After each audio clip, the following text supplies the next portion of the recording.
सत्यप्रेमी प्रिय सज्जन जुगान्तकारी प्रयास आध्यात्मिक क्रांतिकारी आह्वान सत्य दर्शन द्वितीय विभाग गल्प ज्ञान परिसर को आपण मानकु स्वागत। यही गल्प ज्ञान विभाग रे आमे नुआ पुराना गप किछि सुनेबु जो गप आपण माने आगुरु सुनिचंती बा किछि गप हुए तो सुनी नांती आपण माने सुनिबे नुआ बा पुराना गप किछि जो गप भितरे आपण मानकु किछि सत्यर दर्शन हो पारिबो बा जो गपरु आपण माने किछि शिखि पारिबे एवं जीवन दर्शन रे लगै पारिबे। तेणु आपण माने अनेक गप आगुरु सुनिचंती विभिन्न गप सुनिचंती आईमा कहानी सुनिचंती तो प्रवचकों पाखरु विभिन्न गप सुनिचंती साधु सन्त माने विभिन्न गप कहिचंती किंबा कोनोसी मीडिया माध्यम रु खबर कागज हो बा टीवी रु हो आपण माने विभिन्न गप सुनिचंती सही सब गप हुए तो आमे कहबू बा आउ किछि नुआ गप हुए तो आपण मानकु सुनाइबू किंतु एई गप सुनिबारे हमर लाभ कोन काहे कि आमे एई गल्प ज्ञान विभाग रखिछु। तो प्रथम रु कहिछि आमे गल्प माध्यम रे हमर जीवन को सरल सुंदर करि परिबा आमे गल्परु किछि प्रेरणा पाई परिबा गल्परु आमे किछि शिक्षा करि परिबा आम जीवन रे जो भूल ठीक होउछि ताकू आमे जानिबा पई गल्प हमकु निश्चित सहायता जोगैबो गप हमकु उत्साहित करिबो। तेणु सेथि पई आमे गल्प सुनिबा हुए तो गल्प मनोरंजन पई भी सुना जाई पारे किंतु आमे जो गल्प कहिबो ए गल्प आमे मनोरंजन उद्देश्य रे ही कहिबो नाही आमे एइथि पई गल्प सुनैबू जो गल्प भितरे आपण निजर चरित्र गठन करि परिबे ओ आपण को किछि नुआ शिक्षा नुआ दिशा देखैबो जो गल्प आपण मानकु धैर्य सिखैबो साहस दबो सेहि भली किछि शिक्षणीय गल्प गुड़िक आमे आपण को सुनैबू एई विभाग रे। तेणु आपण नियमित हमर कार्यक्रम देखुथांतु हमर विभिन्न विभाग मध्ये देखंतु ता भितर एई द्वितीय विभाग गल्प ज्ञान विभाग को देखिबा केबे भूलंतु नहीं कहीं ना आपण मानकु आमे गल्प माध्यम रे किछि नुआ दिग्दर्शन दवा पई चेष्टा करूछु प्रयास करूछु। तेणु हमर प्रयास जे आपण माने किछि नुआ कथा शिखंतु नुआ कथा जानंतु एवं सबु भितरे से गोटिए कथा किंतु माने रखंतु जे सबु भितरे आमे सत्य को देखिबा जो गप हो जो कहानी हो आमे सेथिरु किछि नुआ कथा शिखिबा एवं प्रकृत सत्य को जानिबारे जेमती गप गुड़िक आमको सहायता हबो। तेणु जो गल्प आमको शिक्षा दब नाही जो गल्प आमको प्रकृत आनंद दबनी जो आंतरिक आनंद तैयारी करिबनी जो गप से गप सुनिकरी आम समय नष्ट कर लाभ कोन अछि। तो मु एई परिप्रेक्षी रे एक कथा ही कहिबी जे आमे गल्प ही आमको छोट बेलू गल्प आमको बाट देखैछि आम जनंतर हो बा अजनंतर हो आम गल्प भी आमको बहुत पछकु नहीं जाइछि आमको भीरु सजै देछि आम जनंतर हो बा अजनंतर हो। एक कथा मु काहे की कहली आपण माने गोटे उदाहरण दउछि जे आपण माने छोट बेलू निश्चित भाव रे गप सुनिया प्रायत पिला छोट बेलू गप सुनिया बेसी भल पांती। तेणु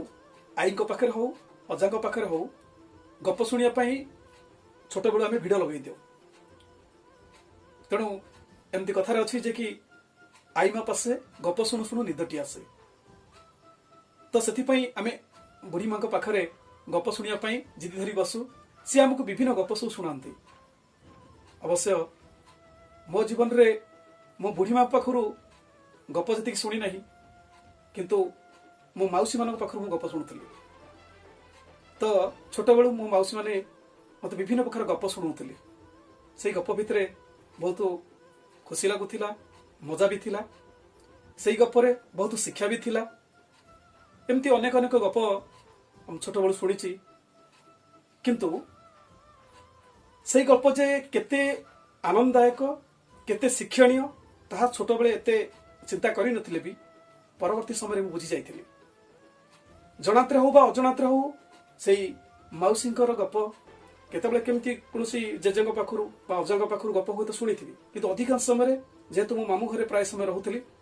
तो मुझे अबुझा होली से मौसी मैंने मोर मते गप शुणी बुझे दूसरी किंतु सही गप आम केते आवश्यक थिला केते अनावश्यक थिला हुए तो से कथा मौसी जानी नथिले गप तो कहवा कथा से गप कही दियंती किंतु परवर्ती समय जतबले मु बुझीगली जे गल्प आम जीवन को केमिति गढ़ी थाए बा नष्टभ्रष्ट केमिति कर दे थाए तेणु मोर कहबार तात्पर्य होची जदि आमे किछि भल गल्प शुणिबा ताहले आमे बुझू बा न बुझू ताहा निश्चित हमर सकारात्मक प्रभाव पकेइबो जदि आमे खराब गप शुणिबा आमे बुझू बा न बुझू आम उपरे खराब प्रभाव पड़िबो कहीं ना आमे जो कथा गुड़े शुणी थाऊ ताहा आमर चेतन स्तर को प्रभावित करता है आमर अवचेतन मनरे आमर अवचेतन मनरे ताहा प्रभाव पकई थाए तेणु आमे जेतेबेले बुढ़ी माँ कहानी शुणी थाऊ जेतेबेले अजा मानक पाखरु गप शुणी थाऊ किंतु आमे एक कथा छोट पिला हेतु हमको जना न था जे कौन भल आ कौन खराब बा सेई समयर जो अजा आई माने से माने मध्य एते चिंता करि न थांती जे गपटी छोट छुआ को शुणेबा उचित कि अनुचित कहीं धीरे धीरे मु बड़ होला परे जेतेबेले ए सबुर भल दिग आ खराब दिग बा खराब प्रभाव बा भल प्रभाव जेतेबेले जानिली सेतेबेले जो लोक माने ताक छोट पिला को गप कहउथांती ए प्रकार गप कहउथिले मु बारण करिया को चाहे बंद करिया को चाहे कहीं ना पिलाटी को आमे छोट बेलू गढ़िबा कथा पिला हूँ माटी पिंडुला भली शिशु हूँ माटी पिंडुला सदृश ताको आमे जेमिति गढ़िबा सेमिति से गढ़ी हेजिबो आमे जेमिति कथा शिखेइबा से सेमिति हेजिबो छोट बेलू आमे जदि ताको ठाकुरंक कथा शिखेइबा आध्यात्मिक जीवन यापन करबा पई शिखेइबा ताले से भली गढ़ी हेजिबो छोट बेलू जदि मिछ कहिबा शिखेइबा से भी मिछुआ हेजिबो जदि छोट बेलू आमे पर अमंगल पर चर्चा पर निंदा करबा से मध्य सही भली मଣିଷଟି हेजिबो तेणु मु एक कथा कहबा चाहूची जे गल्प आमको डायरेक्ट न हले इनडायरेक्ट बा प्रत्यक्ष न हले परोक्ष रे किछि ना किछि प्रभाव पकई थाए जेमिति कि छोट पिला को आमे बुढ़ी असुरनी गप कहिले बुढ़ी असुरनी गप बा भूत गप ए सब कहिले जो भयंकर गप भी मध्य छोट पिला को कही थांती बाघ गप सिंह गप ये सब केतक भयंकर गप मध्य कहा जाय थाए किंतु आपण माने जानते कि छोट पिला सिना जानेनी किंतु ता अजणातरे ता भीतर गोटे भयर आशंका सृष्टि हुई जेतेबेले जेतेबेले बुढ़ी माँ असुर असुरिणी गप कहूची सेतेबेले छोट पिलाटी डरी जाउची जेतेबेले भूत गप कहा जाउची सेतेबेले से भयभीत होउची मु निजे भी छोट बेले जेतेबेले मौसी मैंने मते गप कहउथिले जेतेबेले डर गपटा होउथिला मु कोळू पळौथिली कहीं ना काले सतु सत गोटे असुर पळी आसीबो सतु सत गोटे भूत पळी आसीबो गप सुनिया को मजा लागुथिला कहीं ना प्रायतः आमे भूत गप सुनिया पई एमती आश्चर्य गप सुनिया पई हमु सब भल लागे किंतु आरे डर भी लागे से डर संगे गप सुनिया भी इच्छा हुई किंतु सही समय रे आमे केबे चिंता करि पारुना हूँ जे ए गप हमर सुनिबा उचित नुहे बोली कहीं गोटे भयंकर गप शुणा बा जो असुर असुरुणी सतरे असुर थिले कि नथिले ताहा होची प्रश्नवाची किंतु से असुर असुरुणी गप शुणिकी आमको सीना मजा लगुए किंतु आम अजणातरे आमे डर कौन शिखी जाई ता अर्थ आमे गोटे भयंकर प्रभाव कथा शुणिकी आमे गोटे भयंकर कथा शुणिकी आमे प्रभावित हो जाई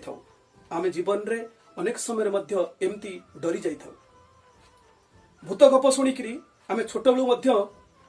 भूत को आज पर्यंत हुए तो किए देखी किए न देखी किंतु आमे छोट बेलू से भूत कथा शुणी देकरी आमे से सबुदिन जे भूत गोटे संसार रे केमती अच्छी भयंकर अच्छी तो आमको विपद पकईब कहीं से जेजेमा जो गप कही से गपर कही जे भूत डरइला भूत आसिकी माने बाड़ेला भूत टेका पथर पकेला भूत भयंकर रूप देखला ये सब कथा आम छोट बेलू शुणी आसु जेहेतु आम से कथारू ही से दिन ठारू ही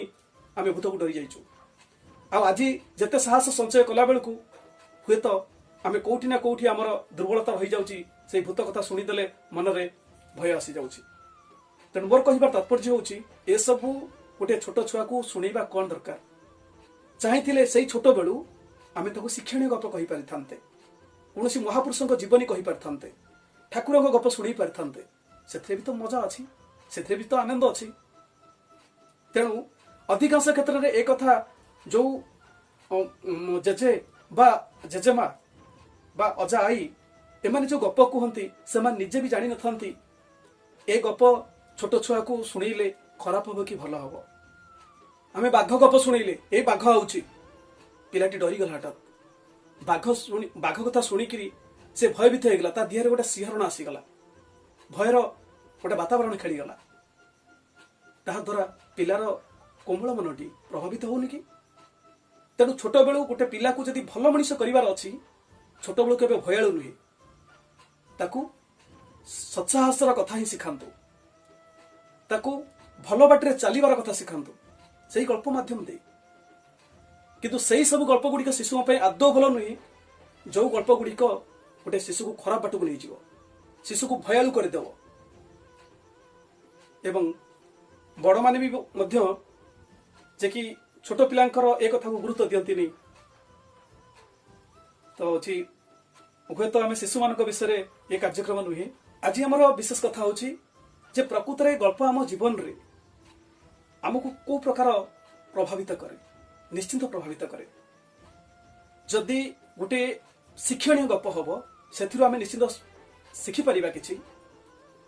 गप अनेक समय उदाहरण भली आम काम करें। तो कहारी ना कहारी सत्य अनुभूति गल्प आकार रे आमे ताको सुनी थाउ, आउ सेइथरु आमे जीवन रे करूथिया भूल आमे सजाड़ी दी थाउ, बा गल्प द्वारा आमर धैर्य शक्ति बढ़ी थाए। जदि को गल्प आमे धैर्य विषय शुणिलु ताहले आमको निश्चित भाव में प्रेरणा मिल जाए जे दुख में भांगी पड़बी नहीं, धैर्य धरबी। तेणु यही भाव में आमे आमर यही द्वितीय विभाग गल्प ज्ञान रे आमे सेही भली किछि शिक्षणीय गप आलोचना करिबु बा गल्प सुनाइबु, जो गल्प रे आपण माने शिखि परिबे किछि नुआ कथा बा पाई परिबे, किछि नुआ दिग्दर्शन पाई परिबे, किछि प्रेरणा पाई परिबे। तेणु आपण माने निश्चित भाव में आमर ये गल्प शुणा आग्रही थे। तेणु प्रिय सज्जन आज रोची देखते हम नुआ गप सहित। एपर्यंत विदाय नौची आज कार्यक्रम। नमस्ते, जय जगन्नाथ।